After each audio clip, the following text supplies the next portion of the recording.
રાજેન્દ્રભાઈ અમેરિકાથી તમારો સવાલ છે કે હું 1 કલાકના પચખાણ લઉં છું.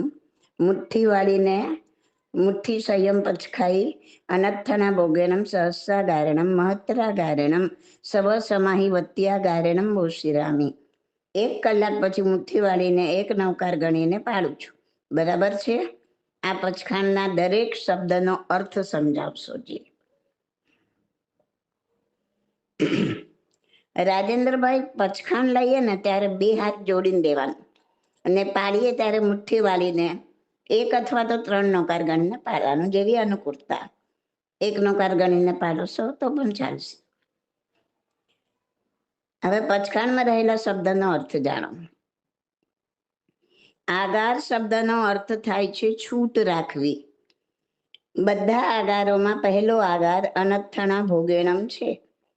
તેમાં અનર્થ અને અનાભોગ એ 2 શબ્દ છે. અનર્થ એટલે કે આ સિવાય, આ છોડીને એવો અર્થ થાય, અને અનાભોગનો અર્થ થાય ભૂલી જવું, વિસરી જવું એવો અર્થ થાય. એટલે કે જે પચખાણ કર્યું છે તે પચખાણ કદાચ ભૂલી જવાય અને ત્યાગ કરેલી વસ્તુ ભૂલથી ખાઈ લેવાય અથવા તો મોઢામાં નાખી દેવાય તો તે અનાભોગ કહેવાય. માટે આવો અનાભોગ છોડીને, વર્જીને હું આ પચખાણ કરું છું.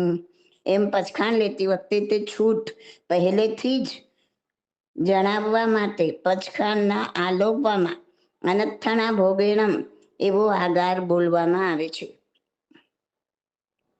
તેથી વિસરી જતા કદાચ એવી ભૂલ થાય તો પણ કરેલા પચખાણનો ભંગ થાય નહીં.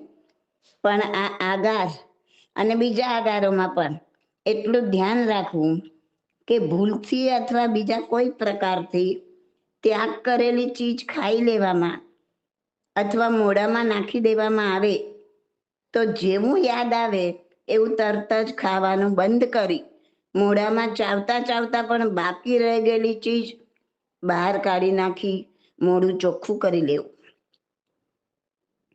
પણ ગળે નહીં ઉતારવાની, ગળે ઉતારવાનું નહીં. અને ફરીથી તેવી ભૂલ ન થાય તેવા શુદ્ધ પરિણામો રાખવા અને તેવી ભૂલોનું ગુરુ મુખે યથાયોગ્ય પ્રાયશ્ચિત લેવું. પણ પચખાણનો ભંગ એનાથી થાય નહીં. હવે સહસા ગાયણમ. સહસા એટલે શું? સહસા એટલે એકદમ, અચાનક, અણધાર્યું.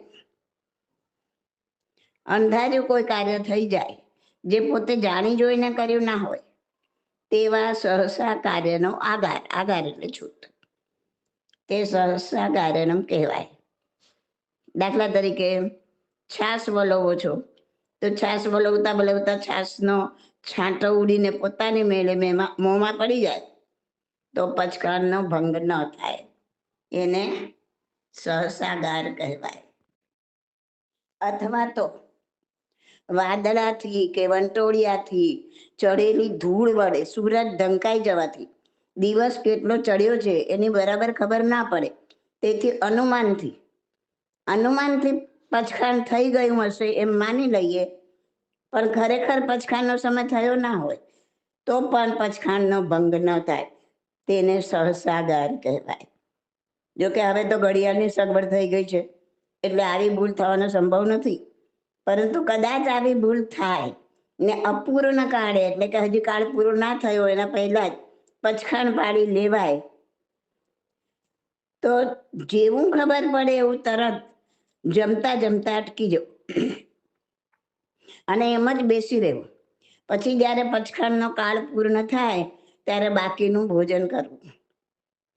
અને જો પચખાણનો કાળ પૂર્ણ નથી થયો એમ જાણ્યા પછી પણ ખાવાનું ચાલુ રાખે તો પચખાણનો ભંગ થયો કહેવાય. હવે સમજીએ મહત્તરા ગાયણમ.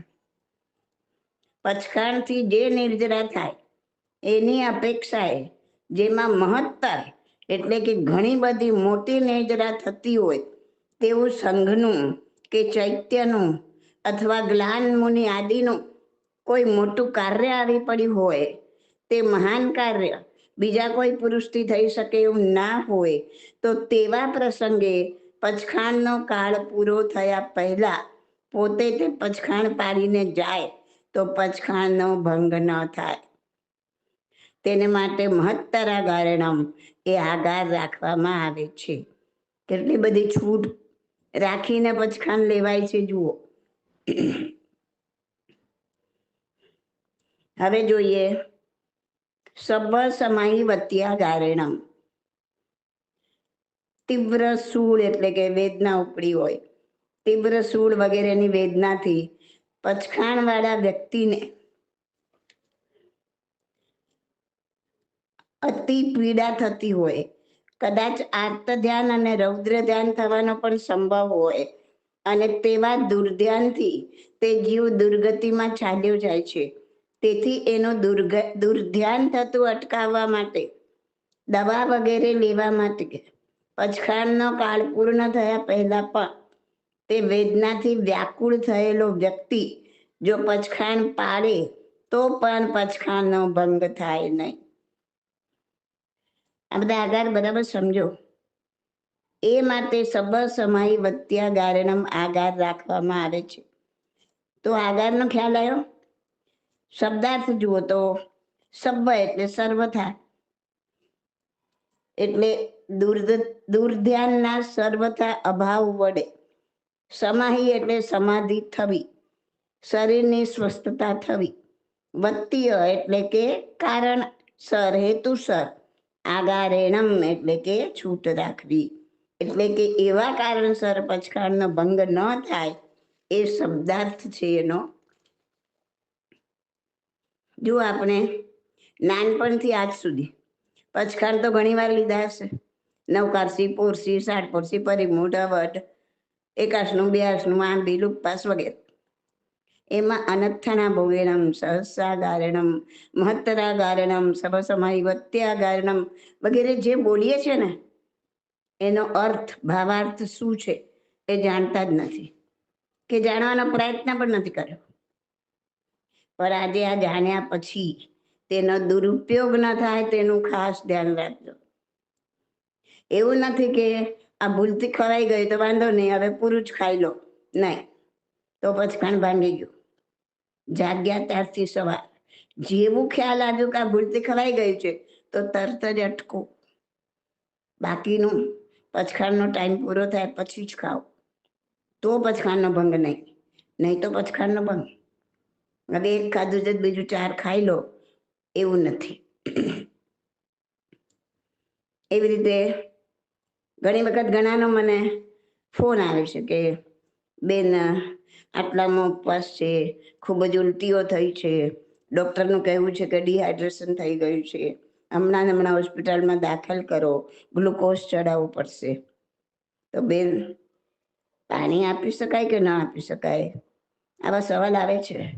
પચખાણ ભાંગી જાય ને ત્યારે આવી પરિસ્થિતિમાં આ સબ સમાહી વત્યા ગારણમનો આગાર પચખાણ લેતી વખતે જ આ આગાર રાખેલો જ છે તે યાદ કરું. જો ડિહાઇડ્રેશનના કારણે વ્યક્તિ દુર્ધ્યાન કે આર્ત ધ્યાનમાં સરકી જતી હોય, સમાધિ ગુમાવતી હોય તો દુર્ગતિનું આયુષ્ય બાંધે. તેવું ન બને એના માટે જ આ સબ સમાહી વત્યા ગારણમનો આગાર પચખાણમાં જ રાખેલો છે, જેથી આવી પરિસ્થિતિમાં પચખાણનો ભંગ થાય નહીં. આજુ સમજમાં. આવા કેટલાય સવાલોનો જવાબ મેળવવા વાંચો પ્રશ્નોત્તર રત્નમાલા ભાગ 1, ભાગ 2, ભાગ 3, ત્રણેય મળીને 950 સવાલ જવાબનો સંગ્રહ છે. પુસ્તક ફ્રીમાં છે. પ્રાપ્તિસ્થાનના એડ્રેસ એડમિન્સ પાસે મંગાવી લો અને પુસ્તક મેળવી લો, અત્યારે અવેલેબલ છે. Okay, this audio is by Subodhi Masalia. My contact number is 8850088567.